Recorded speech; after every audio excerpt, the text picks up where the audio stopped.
Today I'm talking about the star Wormwood hitting the earth, what the book of Revelation says, and I'm interviewing Dr. Tom Horn, who has written the book The Messenger, and it is about wormwood hitting the earth potentially in 2029, and he'll be giving you the details on that. And I'll also be answering your questions such as, what about all the recent UFO sightings? What does that mean? I'm Jimmy Evans. Welcome to the Tipping Point Show.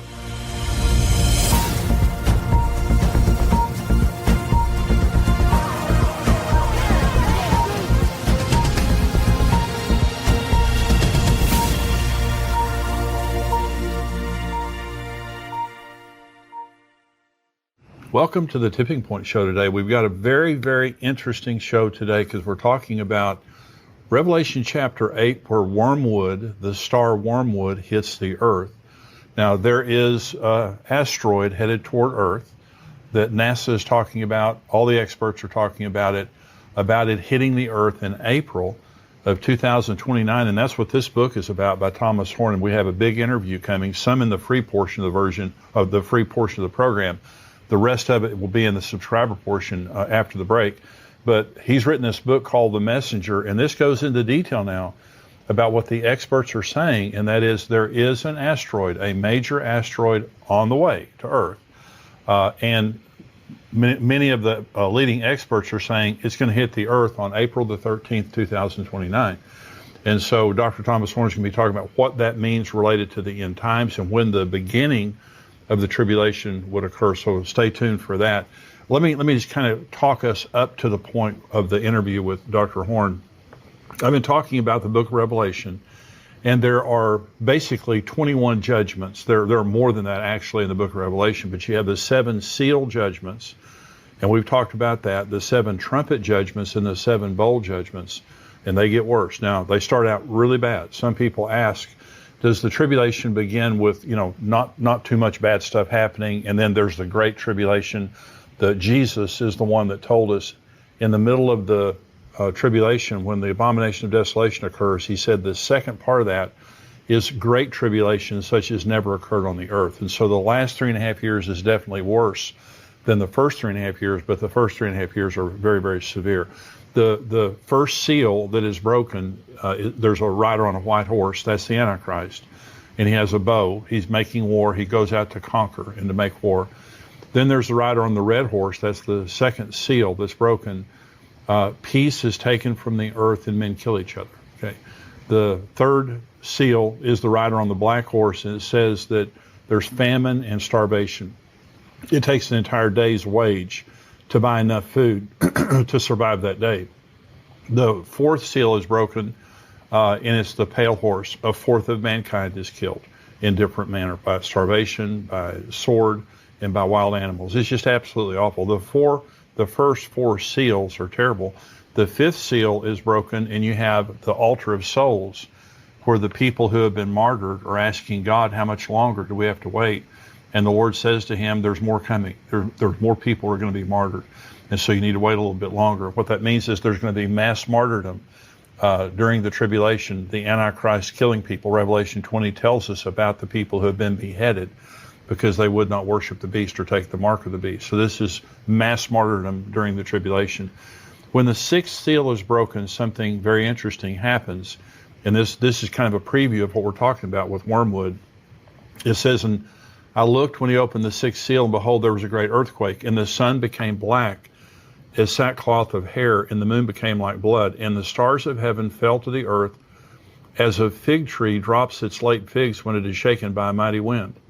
Then the sky receded as a scroll when it is rolled up, and every mountain and island was moved out of its place. And the kings of the earth, the rich men, the mighty men, the commanders, every slave and every free man hid themselves in the caves and in the rocks of the mountains, and said to the mountains and rocks, fall on us and hide us from the face of him who sits on the throne and from the wrath of the Lamb. For the great day of his wrath has come, and who is able to stand? Well, I want to begin. This is talking about the sky growing black, and stars begin to drop like a fig tree drops its figs and all those things.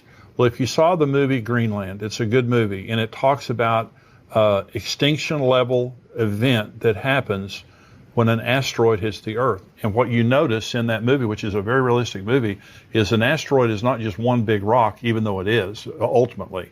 You have all of these stars, all of these parts of the rock hitting in waves. And so that would be like a fig tree losing its figs.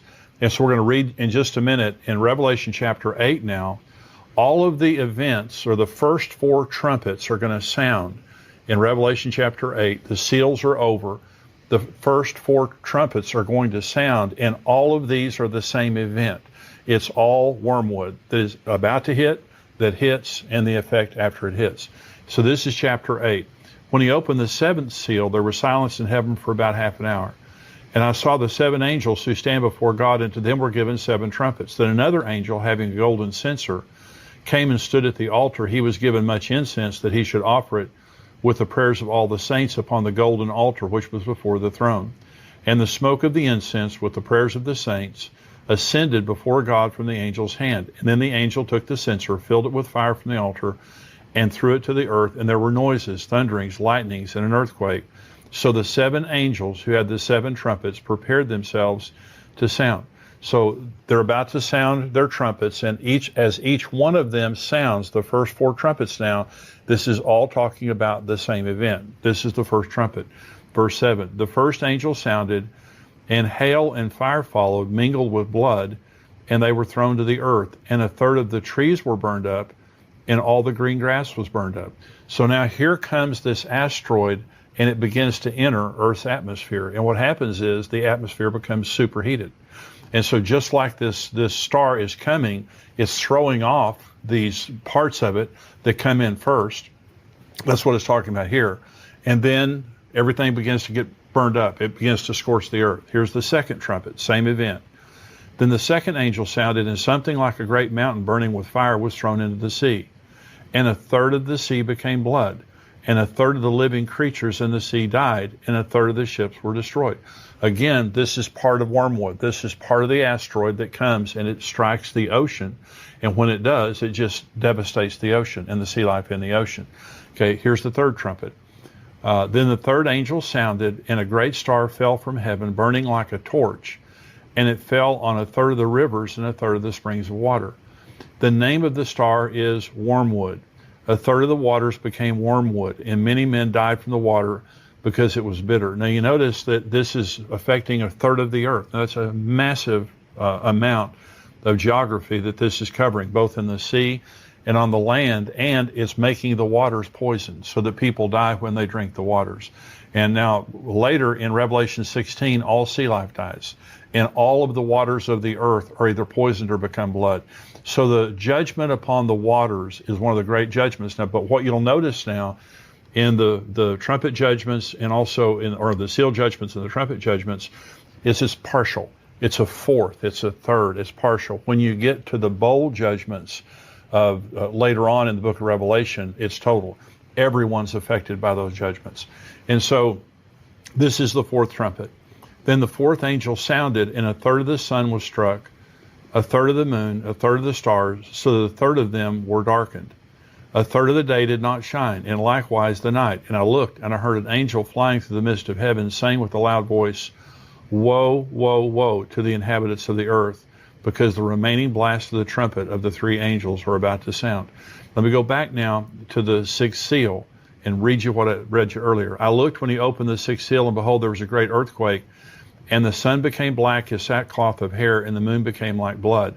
And the stars of heaven fell to the earth as a fig tree drops its late figs when it is shaken by a mighty wind. So both in the 6th seal and also here at the 4th trumpet, we're told that the sky grows black. That's exactly what happens when a meteor or an asteroid hits the earth. That magnitude of an asteroid, it throws up all the dust. There's all like Mount St. Helens or something like that. All this dust is thrown up into the atmosphere, and it becomes very dark or black. And so these judgments are describing one event. An asteroid is coming. It begins to superheat the earth, burn up all the green grass, all of that. Then it throws off a part of itself in the ocean. Then it hits the earth, and then the sky grows black. So the judgment of wormwood is a severe judgment that causes great death, great harm. You can understand the level of panic. Now, Dr. Tom Horn is going to join us here, and he had a personal experience that he's going to talk about, a dream that he experienced that then led him to the truth of Apophis. Now, Apophis is what NASA is calling the asteroid that it's on its way here. And there's some level of disagreement that you'll hear him talk about, that NASA is trying to deny that this is going to hit the Earth directly. You can imagine the panic that that would cause if everyone knew this was happening. And by the way, we have sent up a spaceship for the purpose of finding asteroids and trying to blow them up for the purpose of them not even hitting the Earth. And so I personally believe that is in response to Apophis and what NASA is saying right here. So we're going to go right now to this interview by Dr. Tom. NASA has affirmed that there is an asteroid headed toward the Earth. They're calling it Apophis. And they're saying it's going to arrive, was it 2029? Yeah, Friday the 13th, April 2029. And you may have seen in recent weeks where they're reaffirming something they already did say, and I dealt with it in both the Wormwood Prophecy as well as the new book, The Messenger, in which they're saying that while Apophis is going to make a very, very close miss of the Earth, they are saying that right now they're calling an all clear, saying that it's not going to impact the planet. Now, this is something that your listeners need to really pay attention to. There are numerous scientists that reacted to their most recent all clear, warning that the trajectory that they have made, their calculation of Apophis, is off by as much as 600,000 miles. Good. In fact, the mathematician Harry Lear, he implies that Apophis is going to crash into Earth in 8 years from now, and he even went so far as to send a letter to the President of the United States begging him to have the U.S. government scientists cross-check those calculations immediately, because he says that NASA's either playing a game with the trajectory stats, or they are just they're intentionally misleading the public. And then he ends his letter. Anybody can log online and read his letter. He ends that dispatch with this ominous admonition that he thinks we're already out of time anyway. But maybe if we got on it now, and I think behind the scenes they are on it now, I think it's part of the reason Space Force was formed, that they're trying to figure out how they might be able to mitigate this incoming event. But it's not just Lear. Nathan Myhrvold, who was the head of Microsoft, the science department for Microsoft for many years, he is consistently listed every year in the top 100 scientists in the world. And he recently wrote a peer-reviewed paper that I referred to in the books called An Empirical Examination of WISE, NEO-WISE, Asteroid Analysis and Results, in which he not only refutes a lot of the data from NASA, he charges them outright with deliberately misreporting threats by these near-Earth objects and of behaving extremely deceptively with deliberate scientific misconduct. So in other words, he is saying this wasn't an accident on part. They are going out of their way to intentionally cover up very real, potentially imminent space threats, including Apophis. And then there's a video on YouTube that anybody can watch right now that's got the famous planetary scientist and the astrophysicist Neil deGrasse Tyson, very popular figure. And he says that on April 13, 2029, I'll quote, this is from the YouTube video, this is a quote, Apophis will come so close to Earth that it will dip below our orbiting communication satellites. It will be the largest, closest thing we have ever observed to come by Earth. The orbit we have for it now is uncertain because these things are hard to measure and hard to get an exact distance for, so we cannot tell you exactly what that trajectory will be. So, and this was the same thing that the astronomer from the Pentagon told me. He said it's absolutely baloney. Well, he used a different word that I won't use, but he said it's absolute baloney. He said, you can't say that a stone as big as Apophis, and it's a monster, is going to come literally below the satellites, knock out some of the satellites, below the satellites that are in orbit around this.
And so, and maybe meanwhile, they might come up with some way to mitigate the incoming of that asteroid. Well, they're sending a spaceship up right now to blast an asteroid. They announced No, they that. are. Yeah. That's exactly right, and that's the reason why they are doing that. Well, that's a fascinating interview. I hope that you enjoyed that. Now, we have more of it coming, about 10 more minutes of that interview coming up in the subscriber portion. If you're not a subscriber, please become a subscriber. Endtimes.com is where you go to subscribe. It's $7 a month, $77 a year. As a monthly subscriber, you get the first month for free. So if you want to just check it out, become a monthly subscriber. It's free for the first month. If you don't want to continue, fine. And if you do, that's great also. But become a subscriber. If you're not a subscriber, I'm going to say goodbye to you. If you are a subscriber, we're going to take a short break here, and we'll be back with more of the interview from Dr. Tom Horn, and I'm also answering questions.